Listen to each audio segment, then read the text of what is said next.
Nous sommes les témoins de plusieurs changements de diverses natures dans le monde, notamment celui qui est survenu à la tête de la Grande-Bretagne. Élisabeth II, qui a régné pendant 70 ans sans partage, a cédé la place à son fils le roi Charles III. Sa venue à la tête de ce royaume a-t-il un rapport avec la fin des temps? Qu'a-t-il de commun avec l'Antéchrist? C'est ce que nous essaierons de voir à travers cette vidéo. Comme dans plusieurs précédentes vidéos, nous allons montrer que tout ce qui se fait par les élites mondialistes n'est pas le fruit du hasard, mais quelque chose de savamment pensé. Si vous ne l'avez pas déjà fait, je vous demande de vous abonner à cette chaîne pour être au courant des dernières vidéos relatives à la parole de Dieu, mais plus précisément sur les signes de la fin et du retour de Jésus-Christ. Les Windsor, la famille royale d'Angleterre, appartiennent à l'une des lignées les plus anciennes sur la Terre, celle des Anunnaki, la même que celle de plusieurs des pharaons de l'Égypte antique. Comme plusieurs de cette lignée, ils aiment être adorés comme Dieu. Pour preuve, le chef de l'Église d'Angleterre est le roi, et Charles III a été fait le gouverneur suprême de ladite Église. C'est tout simplement l'usurpation du titre de Jésus-Christ. Ce n'est malheureusement pas l'objet de cette vidéo. Concernant la grande réinitialisation dont il est question, la grande pandémie puis la vaccination ont été les éléments sur lesquels les maîtres du monde se sont appuyés pour la mise en œuvre de leur projet de réinitialisation du monde. Croire que cette pandémie est arrivée dans le monde de manière fortuite, par le simple hasard, et méconnaître le plan de ces élites.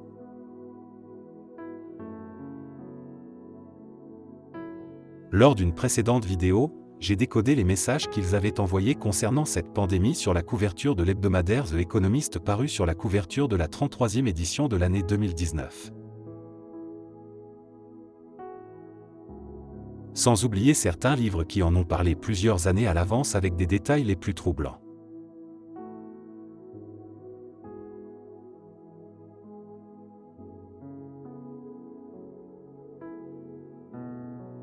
En juin 2020, lorsque la pandémie était dans sa phase ascendante, celui qui était encore le prince Charles de Galles s'est exprimé dans son discours d'ouverture de la réunion virtuelle du Forum économique mondial. We have a golden opportunity to seize something good from this crisis. Its unprecedented shockwaves may well make people more receptive to big visions of change. Therefore, we have a unique but rapidly shrinking window of opportunity to learn lessons and reset ourselves on a more sustainable path. It is an opportunity we have never had before and may never have again. So I can only encourage us all to think big and act now. Quelqu'un d'avisé écoute ces discours en ayant en arrière-plan que cette pandémie était loin d'être le fruit du hasard.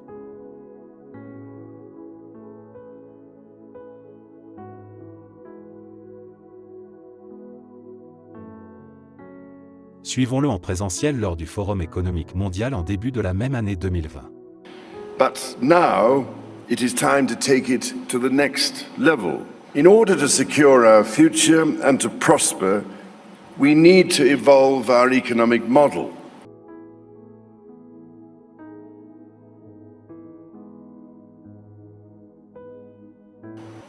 We simply cannot waste any more time.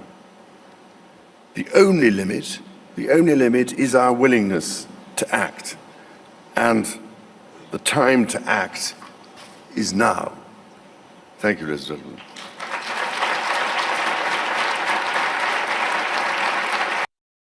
Ces deux discours ont précédé la sortie officielle du livre de Klaus Schwab et Thierry Malray intitulé Le Great Reset ou la Grande Réinitialisation.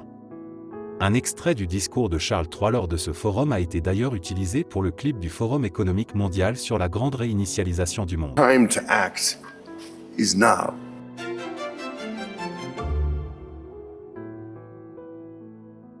Ces élites mondialistes se préparent depuis belle lurette pour passer d'un cap à un autre, et cela s'est toujours fait par des crises qu'ils ont eux-mêmes fomentées. Rappelons-nous de ce que l'une de ces grandes élites mondialistes disait de son vivant. Nous sommes à la veille d'une transformation globale.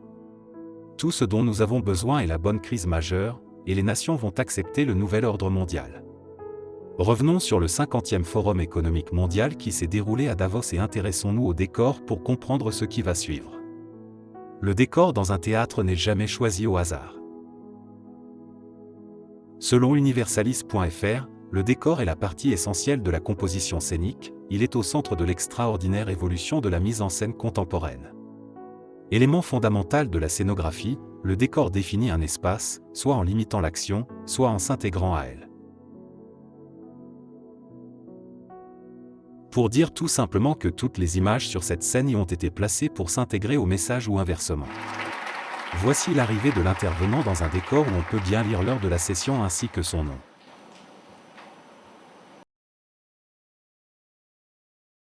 Puis le décor est totalement changé, il a même été personnalisé parce qu'il n'a été utilisé que pour ce discours de Charles. Examinons donc le décor de ce théâtre mis en place par les élites mondialistes. L'organisation s'est arrangée pour que cette image soit bien au-dessus de celui qui était encore le prince de Galles à cette époque. Nous avons comme une auréole, mais cela s'apparente plus à une couronne. Juste au-dessus de la couronne, nous avons 3 éléments distincts qui semblent similaires. Chacun de ces 3 éléments a un corps constitué de 6 traits.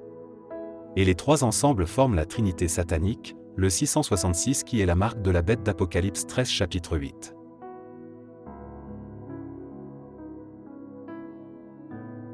La couronne renvoie à l'Antéchrist qui reçoit une couronne juste après l'ouverture du premier sceau. Je regardais, et voici, parut un cheval blanc. Celui qui le montait avait un arc, une couronne lui fut donnée, et il partit en vainqueur et pour vaincre. La même image est reprise plusieurs fois dans le décor pour dire que la chose est plus que certaine. Ils y sont presque. Quelles étaient les questions abordées lors de cette 50e édition pour laquelle Charles était le principal invité? Elle avait pour enjeu l'accélération de la transition énergétique, la réduction des inégalités sociales et géographiques, mais surtout le développement de la 5G et la future 6G, technologie qui permettra à l'Antéchrist d'asseoir sa domination sur le monde qui sera hyper connecté, hyper centralisé. Le Great Reset pour rendre hommes et femmes déconnectés des réalités en les soumettant aux décisions souveraines de la bête et de son système. La grande pandémie a été le catalyseur pour la planification de la grande réinitialisation pour l'instauration du nouvel ordre mondial.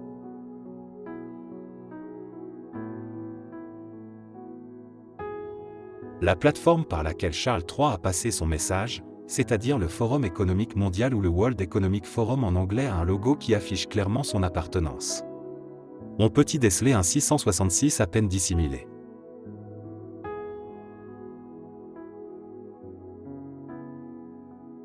Je voudrais que l'on s'attarde quelque peu sur les occurrences du chiffre 6 et du nombre 666 dans le chant de Charles III qui laisse plus que songeur quiconque s'y intéresse de près. Le roi Charles a été couronné le 6 mai de l'année en cours. Encore le chiffre 6 qui revient. Sa mère, la reine Élisabeth II, a été enterrée le 19 septembre de l'année passée. Entre ces deux dates, il y a 6 mois, 6 semaines, 6 jours. 6 mois, 6 semaines, 6 jours. Qui forment le 666, le chiffre de la bête. Chose curieuse, pendant la cérémonie de couronnement du roi Charles III, la silhouette de la faucheuse a été capturée par les caméras. Est-ce une prémonition pour la suite de son règne ou un clin d'œil à son maître?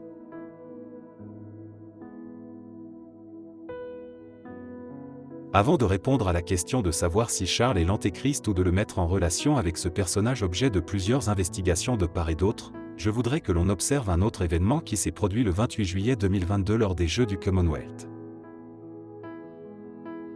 Lors de la cérémonie d'ouverture de ces Jeux, pour être précis. Elle débute avec des images venues d'ailleurs. Des étoiles qui explosent dans le système solaire. L'astre de lumière suivant sa course, traversant l'atmosphère avec les autres anges déchus qui envahissent la Terre.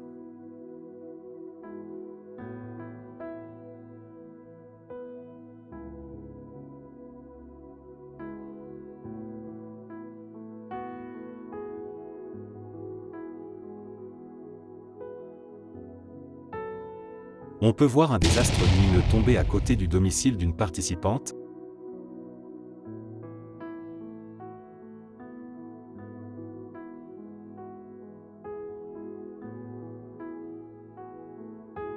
Et celle-ci s'en va le ramasser et lui parle, on dirait même qu'elle s'adresse à lui en prière.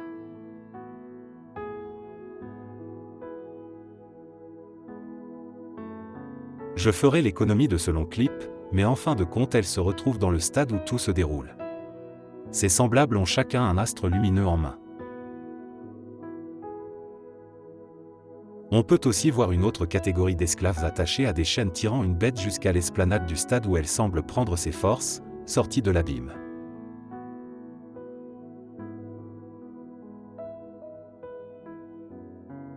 Cela peut aussi être interprété comme la matérialisation de l'abîme avec de la fumée et du soufre parce qu'il est bien dit qu'elle sort de l'abîme.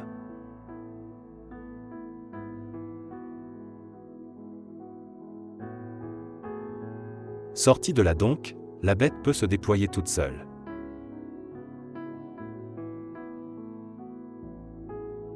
En avançant plus loin, on retrouve ce groupe en train d'adorer cette bête, la bête et entraînant aussi plusieurs autres à les suivre dans leur adoration.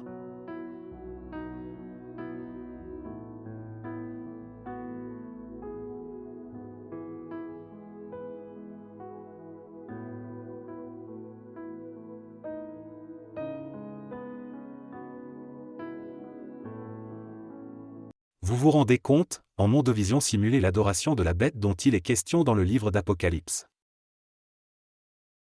Ici on assiste à un édifice qui est en train d'être monté. Il s'agit d'une tour. Que représente la tour pour eux? La tour de Babel détruite par Dieu qu'ils espèrent reconstruire.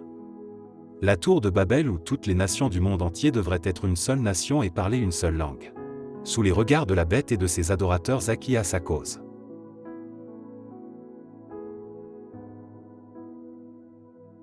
Babel représente un lieu de défiance des hommes à l'encontre de Dieu.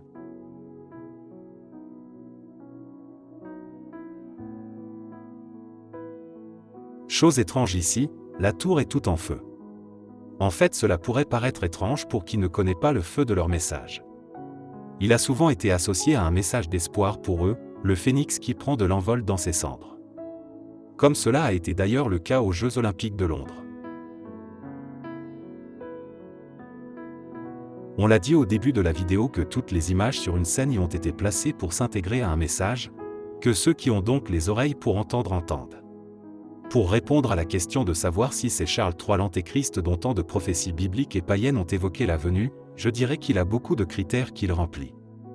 Mais je le vois plus comme une connexion pour faciliter la matérialisation du nouvel ordre mondial, surtout avec une aura plus importante en tant que nouveau roi du Royaume-Uni. Mais il n'a plus l'âge pour, étant même de santé très fragile selon certaines indiscrétions.